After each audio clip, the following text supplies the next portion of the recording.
출발 새 아침.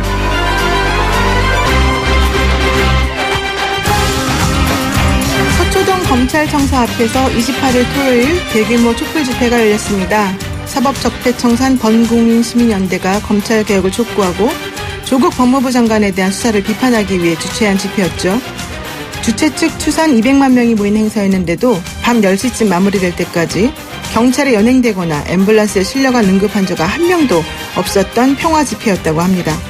인사청문회가 열리는 과정에 검찰이 개입함으로써 입법부의 고유 권한을 침해하고 대통령의 정당한 인사권을 심각하게 훼손했다는 것이 주장의 요지였습니다. 윤석열 검찰총장은 입장문을 통해 검찰개혁을 위한 국민의 뜻과 국회의 결정을 충실히 받들고 그 실현을 위해 최선을 다할 것이다 라고 밝혔습니다. 검찰개혁을 요구한 대규모 촛불 집회와 관련해 정치권의 아전인수식 반응이 엇갈리고 있지만 결국 현 시점에서 국민이 무엇을 원하는지는 너무도 분명해 보입니다. YTN 라디오 노영의 출발 새 아침, 국민의 이름으로 출발해보겠습니다.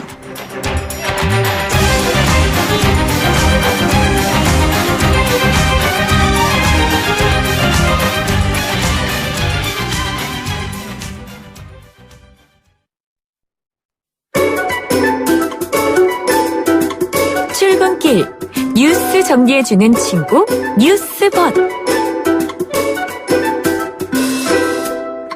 친구라면 위로도 잘해주고 쓴소리도 잘해주고 양쪽의 조화가 잘 이루어지는 그런 친구이겠죠.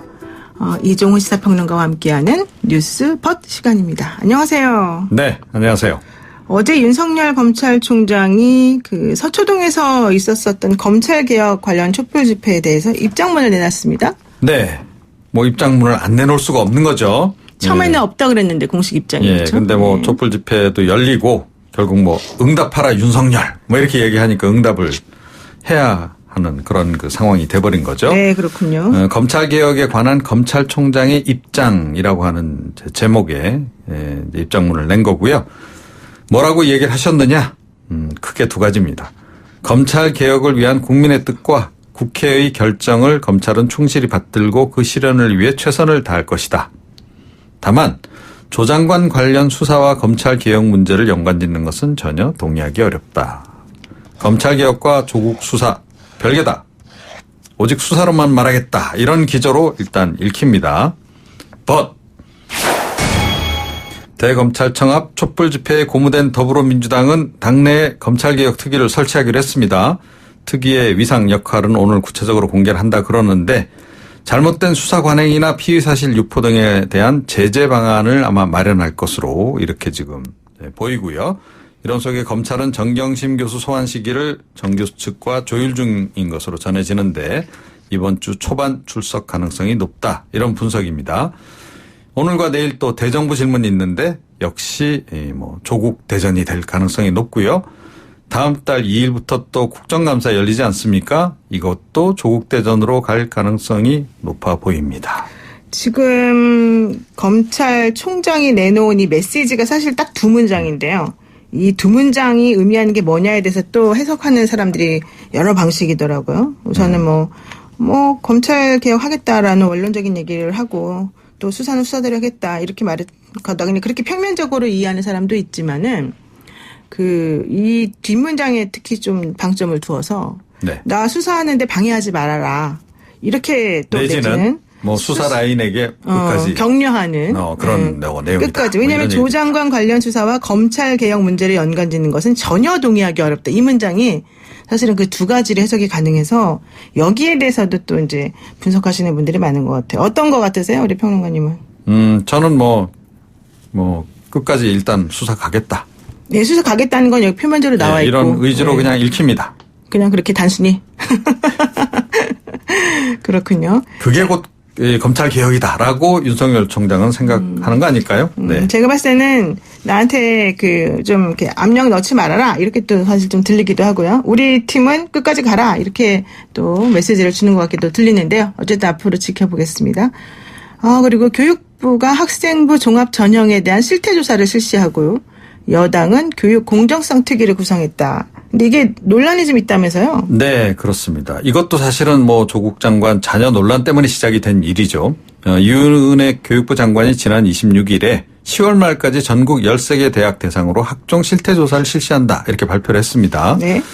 그래서 11월에 대입제도 공정성 강화 방안을 내놓겠다. 이렇게 지금 얘기를 했거든요. 그래서 이제 이에 발맞춰서 더불어민주당도 교육 공정성 강화 특별위원회를 출범을 시킨 겁니다. But 실태 조사 기간이 각 대학 수시 전형 시기에 지금 맞물려 버렸습니다. 아이고. 예, 그러니까 대상에 들어간 13개 대학에서는 불만이 터져 나오고 있습니다. 그렇죠. 왜 하필 이렇게 바쁠 때 이런 얘기가 나오고 있는 거고요. 더욱이 이 조사 결과 합격 취소도 나올 수 있다라고 지금 시사를 했어요. 그러다 네. 보니 재학생들도 불안해지는 거죠.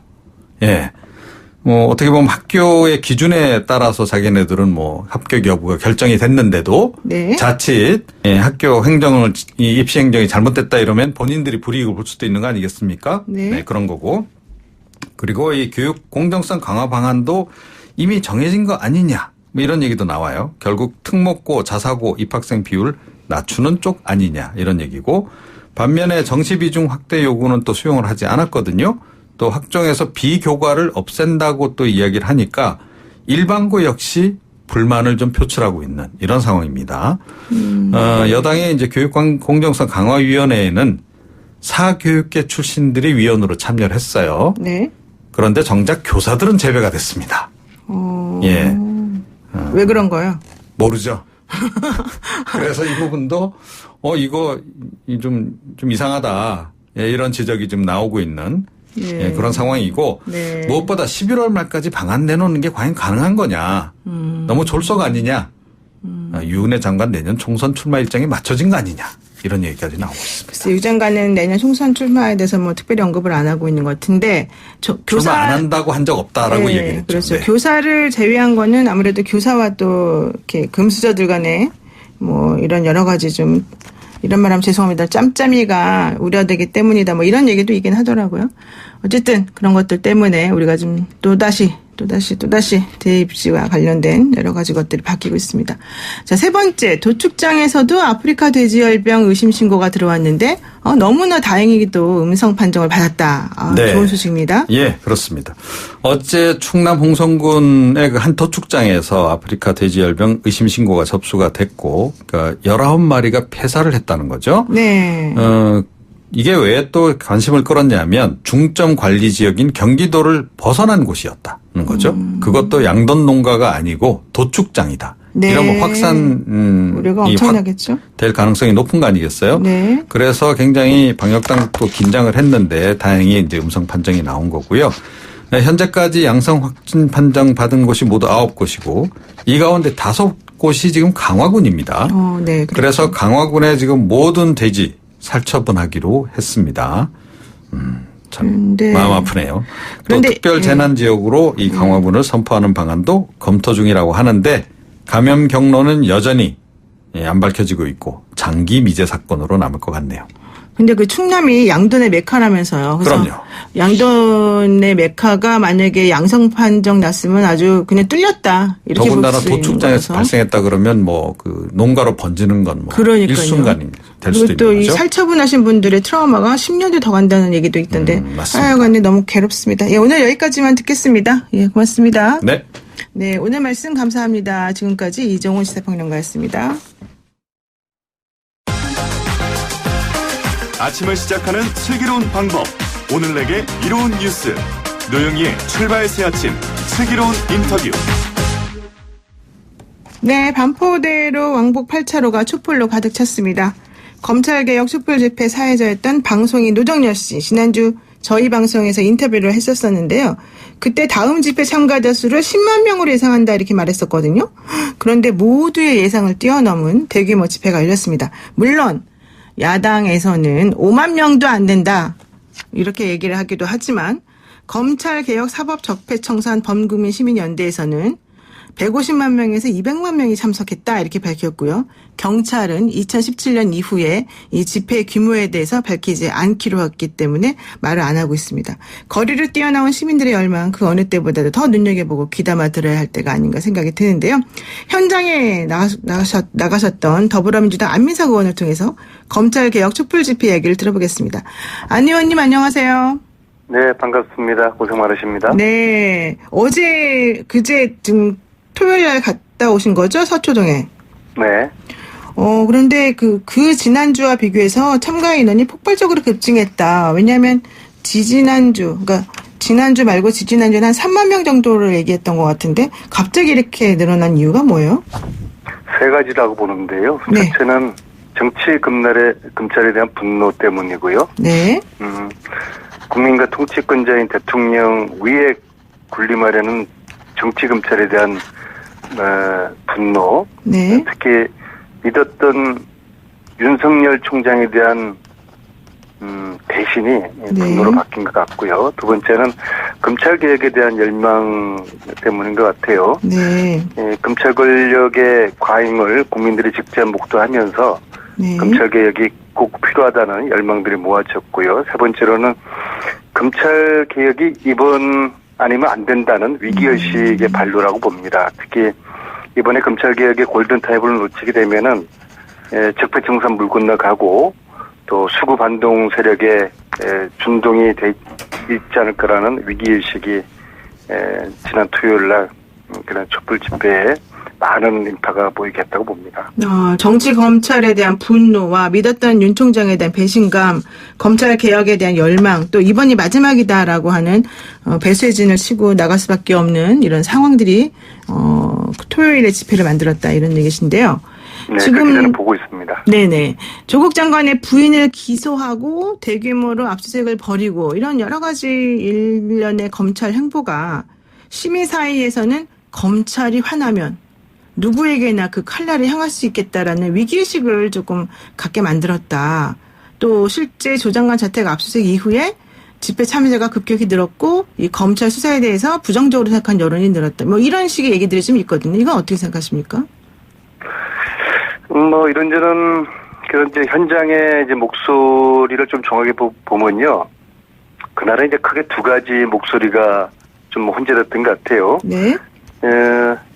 조국 수 이꼬르 검찰 개혁이라고 믿는 분들과 네.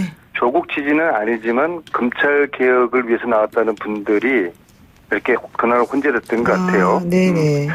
이제 그런데 보면은 이제 지난 50여일간 검찰 개혁을 저항하는 검찰이 조국 가족을 볼모로 가족 사기단으로 엮어가는 것에 대한 검찰 권력의 과잉에 대한 이제 불만은 토요일 날 모였던 분들이 다 한 목소리로 일치했던 것 같고요. 그리고 검찰 개혁을 저항하는 검찰이 조국을 낙마시키려 하지 않았습니까? 그리고 지금도 그런 진행 중이라고 보고요.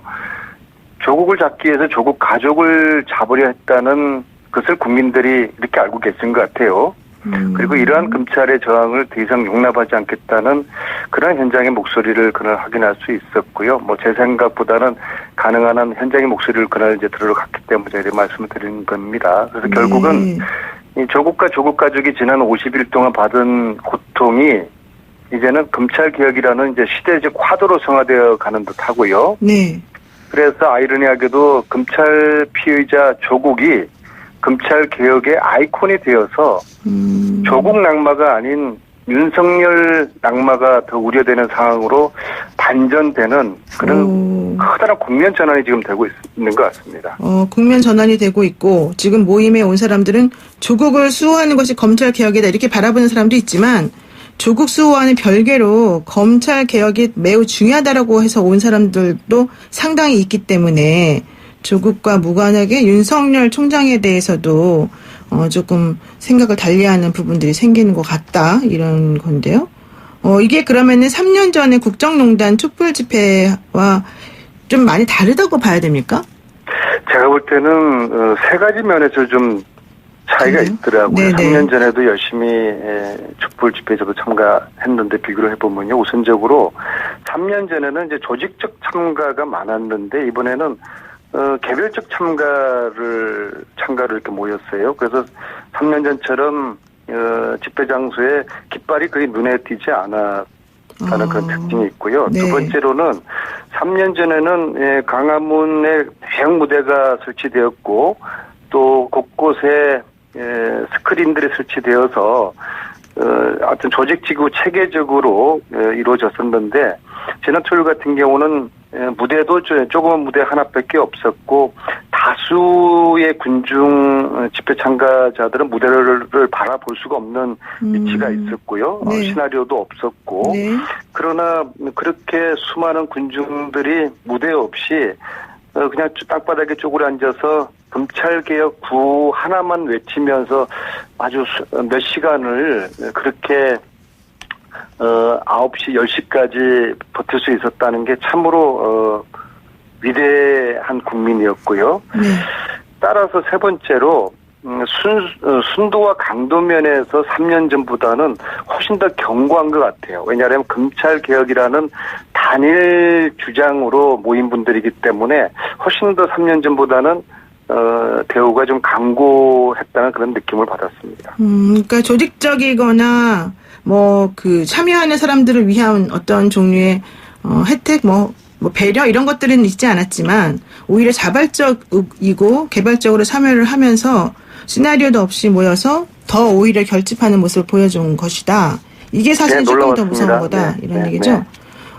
그러면은 여기에 대해서 이제 대규모 집회가 열리고 난 다음에 초창기에는 대검에서 입장이 없다라고 하다가 어제 윤석열 검찰총장이 검찰 개혁을 위한 국민의 뜻과 국회의 결정을 검찰은 충실히 받들고 실현 위해 최선을 다하겠다라고 하면서 거리로 나간 국민들의 뜻이 전달된 것처럼 얘기했습니다. 그러다가 또 이제 뒷문장에서는 그래도 조국 수사는 별개고 좀 그거 연결시키는 거는 동의 못하겠다 이런 얘기 했거든요. 그럼 어떻게 보십니까? 무슨 뜻으로 보십니까? 좀 더 진정성이 결여된 것 같고요. 진정성이 없다. 무엇보다도 지금까지 50일 동안 윤석열 검찰이 보여준 막가파식 공권력 행사에 대해서 사과 한마디 없이 앞으로 열심히 하겠다는 것은 지난 토요일 날 촛불 인파에 놀란 면피성 메시지를 보는 국민들이 많을 것이고요. 네네. 이제라도 윤석열 검찰이 검찰을 위한 검찰이 아니라 국민을 위한 검찰로 거듭 태어나는 계기로 삼아야 될 것이고요. 네. 어쨌거나 검찰개혁 촛불 집회를 보고서 윤석열 총장이 동참할 뜻을 이제 밝힌 만큼 이제는 진정성 있게 실천하는 모습을 보여줘야 될 것 같고요. 네. 윤석열 총장이 이제 정신 차리고 이번 기회를 놓치지 말기를 바랍니다. 지금 한간에 정경심 기소 후에 윤석열 총장 사퇴설이 있는데요.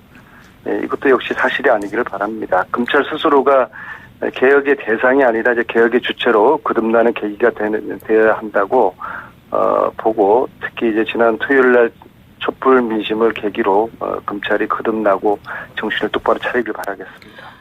검찰이 정신을 똑바로 차려야 된다. 윤석열 거취에 대해서도 계속 얘기가 나오고 있다. 이런 주장이신데 그렇다면 검찰개혁 촛불 집회 참가자 수의 급증이나 이런 모임의 그런 것들이 조장관 수사에 영향을 미친다고 보십니까? 향후에?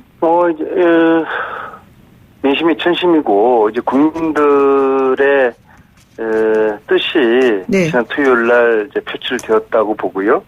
그리고 자유한국당에서 이야기하는 이제 이런 그 숫자가 얼마 나왔냐 이런 숫자 노름은 한심한 일이고 국민에 대한 모욕입니다. 100만인지 200만인지는 몰라도 네. 아무튼 어마어마한 촛불이 거리로 쏟아져 나오지 않았습니까? 네. 자유한국당도 정신을 차려야 되고요. 네. 여야가 힘을 모아서 검찰개혁 필요한 법 통과는 결국에는 국회가 해야 되는 것이거든요. 네. 이것을 한국당도 정신 차리고 함께 협력을 해야 될 것 같다는 생각이 듭니다. 자유한국당에서는 검찰개혁 촛불 집회 참가자 수가 200만이다라고 주최 측에서 얘기하는 것에 대해서 말도 안 된다. 이거 5만 명 정도 된다. 이런 얘기도 했고요. 또 민경욱 의원이 관제 데모의 끝판왕이다 이러면서 집회를 비판했거든요. 이 점은 어떻게 보십니까? 자유한국당은 국정농단 촛불 집회 때도 시민들을 우롱하고 폄하했고요. 네. 결국 박근혜 정권 몰락을 가져오지 않았습니까? 근데 지금 검찰개혁을 반대하는데 앞장서는 자유한국당 의원들의 면면을 보면요. 최순실 국정농단의 부역자와 공범자들이었다는 사실을 저는 주목하고 있고요. 그분들은 여전히 국정농단을 부인하고 있는데요. 참 어리석은 일입니다. 해방 이후 가장 한심한 정치 세력으로 국민들은 자유한국당이라는 인식을 지금 하고 있거든요. 네. 자유한국당의 그런 숫자 노름을 제가 지난 토요일 날 만났던 시민 중에서 경남 함안에서 가족과 함께 차를 몰고 참여한 시민이 있었어요. 네.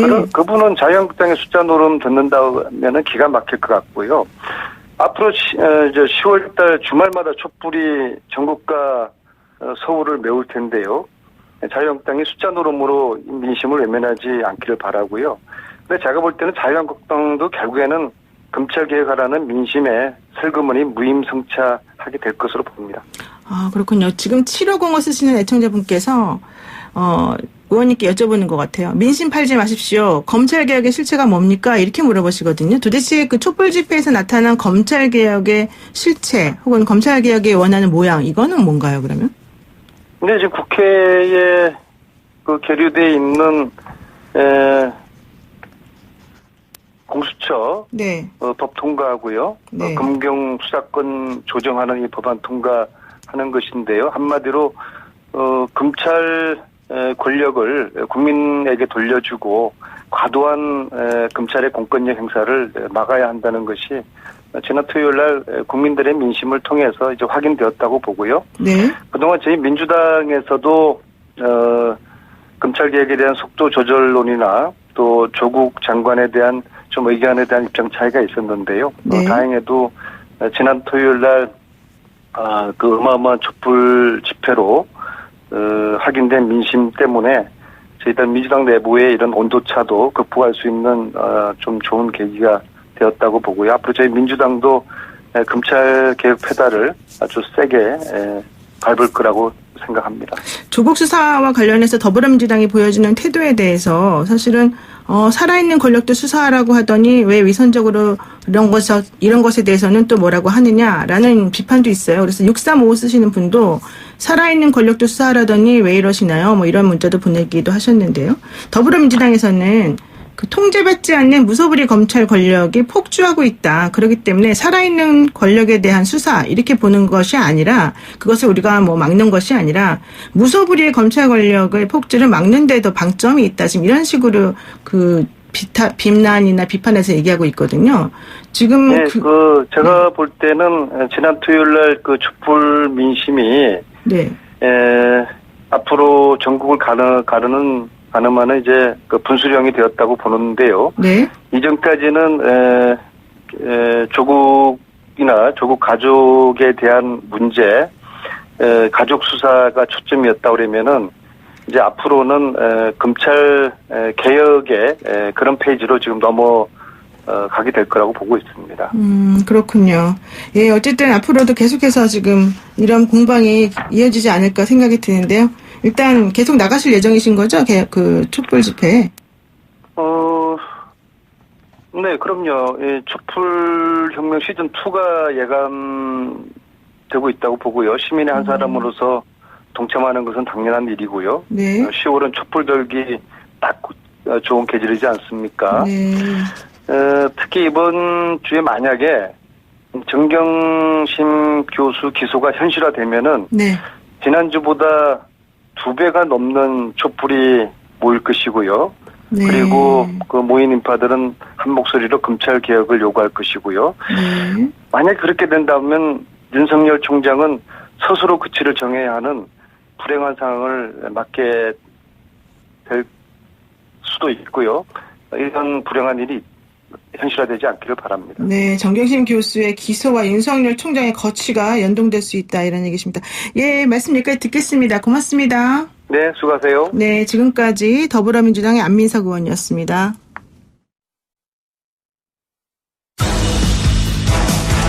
친절한 시사, 시원한 통찰, 노영희의 출발 새 아침, 슬기로운 인터뷰.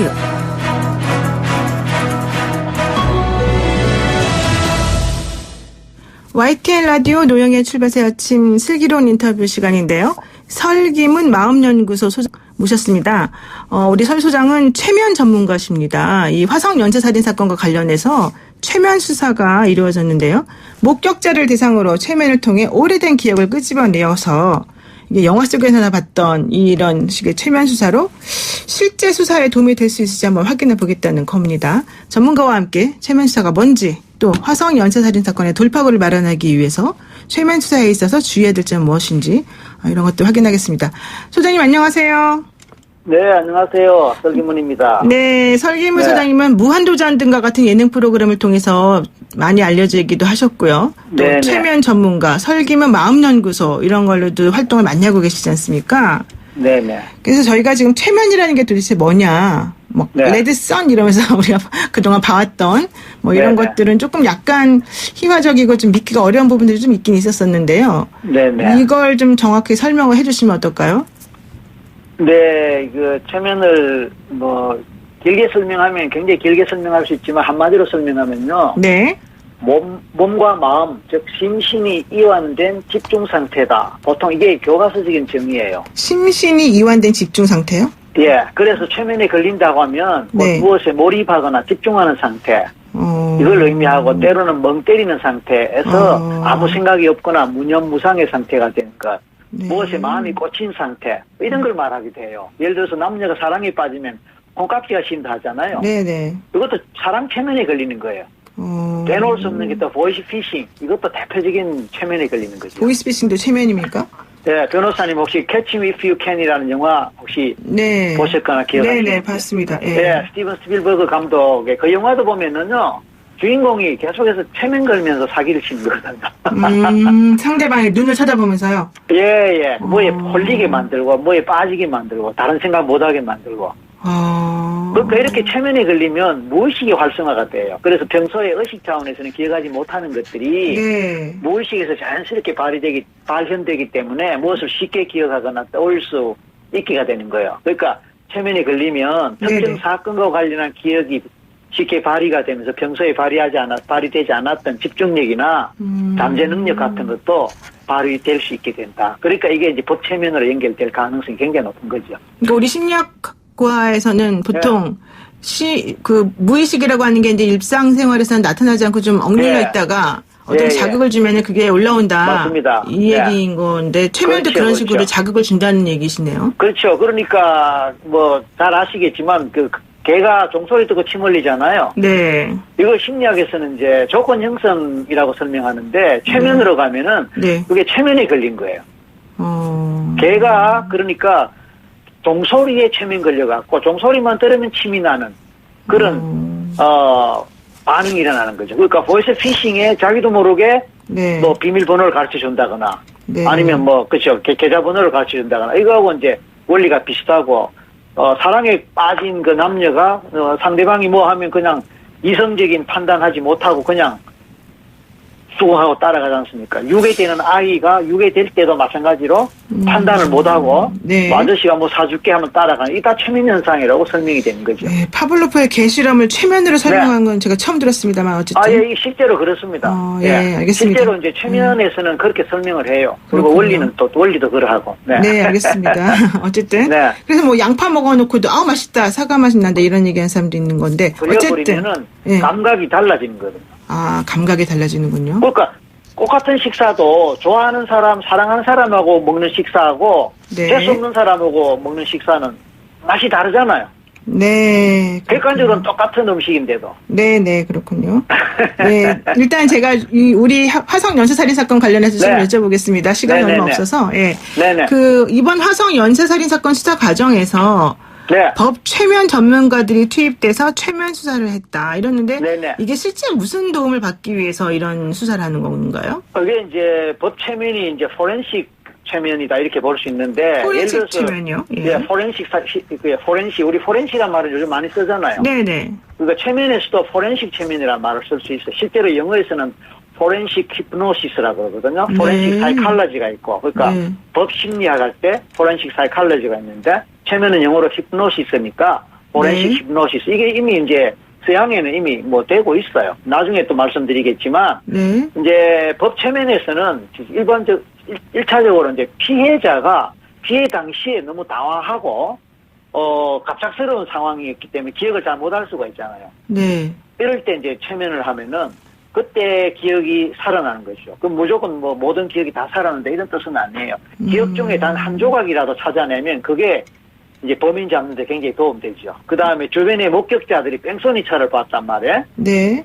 지나가는 차에 번호판을 본 것 같은데 기억이 안 난단 말이에요. 네. 근데 그 사람이 최면에서 이제 번호판에 번호 한자만 기억해내도 사건 해결에 굉장히 도움되는 거예요. 네. 그 다음에 어릴 때 집을 나와서 길을 잃었는데 가족을 못 찾아서 이제 뭐 10년, 20년간 또 가족과 헤어져 살고 있는데 최면을 했는데 어린 시절에 살았던 동네 또는 지역의 뭐 동네 이름 한자 또는 자기 가족의 이름 하나만 기억해내도 경찰에서 굉장히 도움이 되죠. 이런 식으로 최면 수사에 많은 도움이 될 수 있죠. 그런데 사실 최면 수사를 해도 뭐 네. 사건에서 증거로 인정되지는 않거든요. 거짓말 탐지기처럼. 예, 그 외국에서도 최면에서 나온 이런 것들은 사실 법적 효력은 없습니다. 근데 문제는 이게 법적 효력을 갖다는 뜻이 아니고 네. 하나의 단서를 찾고 이 단서 하나 때문에 범인을 범인을 검거하는데 때로는 결정적인 증거가 되죠. 증거라기보다 결정적인 자료가 되죠. 그러니까 무슨 법 최면을 해서 어떤 이걸 증거로 삼자는 게 아니고 하나의 네. 보조수단이다. 그런 얘기입니다. 예를 들어서 차 번호표를 봤는데 첫자가 3자였다. 그거 하나만 확인해도 네. 피의자 중에서 몇 사람이 압축돼 있는데 그 중에서 그 사람들 자동차에 번호가 3으로 시작되는 게 뭔가 찾아버리면 아주 쉽게 범인을 찾는데 확인하는 데 도움되지 않겠습니까? 근데 오히려 3자라고 말했지만 사실은 그게 잘못된 말일 수도 있잖아요. 그렇죠. 그래서 우리가 그럴 방향이 수 잘못 있죠. 가면 어떡해요? 그렇기 때문에 네. 3자라고 했지만 8일 가능성도 있다라는 전자에 또 폭넓게 찾아보는 거예요. 그러면 다른 사람의 차들은 3이나 8 근처에 가지 않은 숫자로 시작됐는데 네. 어느 한두 사람이 그 숫자로 시작됐다면 그 사람들을 좀 더 집중적으로 알리바이를 캐고 하면서 찾다 보면은 이제 확인될 수도 있죠. 그러니까 그게 증거다라는 뜻은 아니고. 그러니까 다른 단서들을 무시한다는 게 아니라 그렇죠. 우선 예. 출발점을 모든 걸 여기서부터 시작해보겠다. 맞습니다. 맞습니다. 네.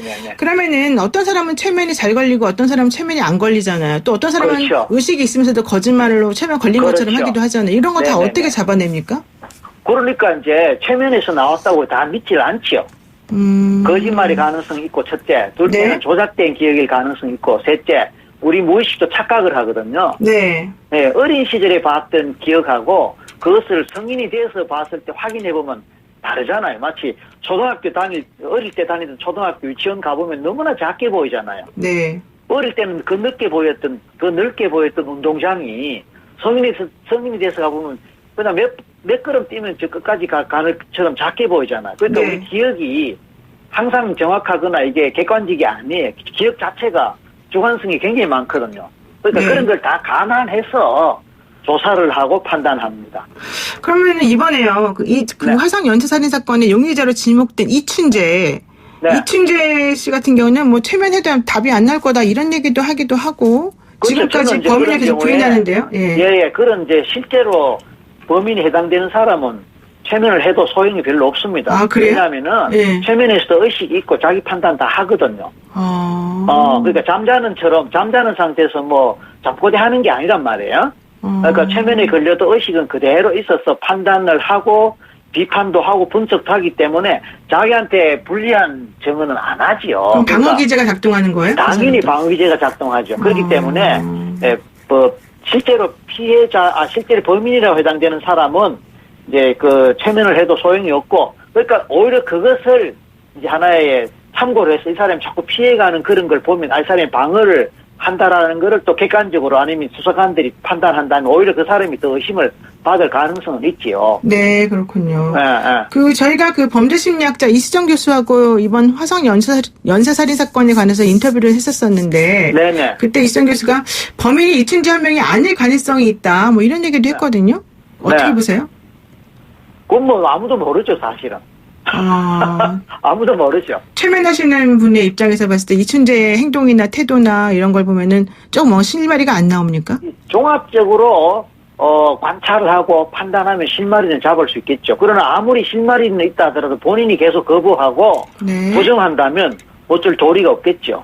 그리고 또 그 사람을 최면한다 한들 사실대로 내가 범인입니다라고 말할 리는 없을 테고. 네네. 그러니까 이제 노련한 수사관이라면은 또 노련한 최면가라면은 사소하게 흘리는 말 하나, 표정 하나, 동작 하나에서 단서를 잡아내야 되죠. 아, 그렇군요. 예, 앞뒤 질문을 해갖고 우리 크로스 체킹이라고 있지 않습니까? 네네. 그래서 이렇게도 물어보고 저렇게도 물어보면서 계속 체크를 하다 보면 어느 부분에서 대답할 때 눈꼬리를 좀 뭐 어떻게 올린다거나 네. 발음이 좀 빗나간다거나 다른 사람도 눈치 못 채는 그런 걸 갖고 단서를 잡아서 그런 단서가 몇 가지 나와서 연결해 보면은 이제 심정이 더 굳혀지고 그걸 갖고 또 추궁을 해들어가 보면 이제 나중에 뭐 거짓말했다라는 그런 또 게 고백을 나오는군요. 받을 수는 있겠지만 쉽진 않겠죠. 네, 교수님 지금 마지막으로 하나만 여쭙겠습니다. 지금은 그 용의자 이춘재가 최면 수사를 거부하고 있지만 혹시 향후에라도 하게 된다면 어떤 네. 거를 키워드로 삼아서 중점적으로 물어봐야 될까요? 그러니까 이제 짧게. 그런 예. 경우가 참 어렵겠지만 이제 우리 심리학에서 말하는 라포라는 게 있지 않습니까? 네, 라포 형성이요. 예. 예, 라포 해갖고 이제 좀 친근한 관계를 많이 가져야 되고 이 사람을 이해해주고 네. 이 사람 입장에서는 좀 힘들었던 삶을 살았을 가능성이 굉장히 크기 때문에 네. 그런 걸 알아주고 이해해주는 인간적인 어떤 접촉 이 부분이 많이 필요할 거라고 저는 생각합니다. 네. 예. 그게 쉽지는 않겠지만 그래서 또 시간도 많이 걸리겠죠. 네. 현실적으로 어렵겠지만 어쨌든 뭐 저로서는 그렇게밖에 대답하기가 어렵겠죠. 라포를 네. 형성해서 약간 방어 기제를 풀도록 만들어서. 맞습니다. 그렇게 결국은 방어제가 좀 이렇게 허물어져야 되거든요. 네. 인간적인 이해를 해주고 공감을 해주고 네. 그럼 인간적으로 이제 친근감이 느껴지고 또 그런 입장에서 자기 마음이 조금씩 열리고 아까 말씀하신 네. 방어 기제가 허물어지고 그러면 그나마 조금 본심이 흘러나올 가능성이 있지 않겠냐 그런 뜻이죠. 그렇군요. 예, 고맙습니다. 선생님 여기까지 듣겠습니다. 네네네. 감사합니다. 네, 감사합니다. 네, 네. 지금까지 최면 전문가 설기문 마음연구소의 설기문 소장과 함께했습니다.